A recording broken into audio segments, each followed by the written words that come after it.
آج میں روحانی وظیفہ آپ کے سامنے جو رکھنے جا رہا ہوں وہ ہر اس مرض کے لیے ہے جو لا علاج ہے۔ ایسا مریض جس کی علاج کرا کرا کے تھک چکے ہیں اور شفا نہیں مل رہی، افاقہ نہیں مل رہا، انشاءاللہ تبارک و تعالی اس وظیفے کے کرنے سے مریض کو شفا یابی ضرور مل جائے گی۔ وہ وظیفہ اللہ تبارک و تعالی کے نام ہے یا سلام یا اللہ۔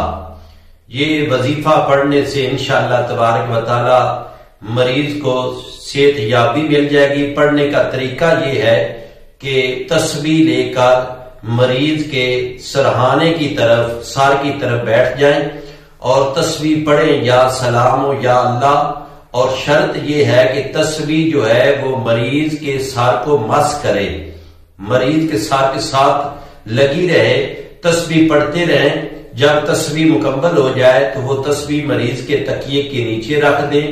دوسرے دن اسی وقت مقررہ کے مطابق اسی طرح تسبیح پکڑ کے مریض کے سرہانے بیٹھ کر اور وہ تسبیح مریض کے سر کو مس کرتی رہے یا سلام یا اللہ پڑھے، اور پھر پڑھنے کے بعد وہ تسبیح مریض کے تکیے کے نیچے رکھ دے۔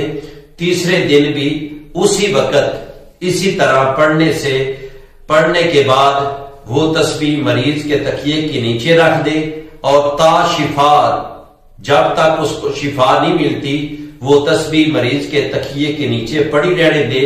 انشاءاللہ تبارک و تعالی جلد ہی وہ مرض جس کا علاج کرا کرا کے آپ تھک چکے ہیں، شفا یابی نہیں مل رہی، انشاءاللہ تبارک و تعالی ان عظیم ناموں کے ورد کے صدقے سے اللہ تبارک و تعالی مریض کو صحت یابی عطا فرمائے۔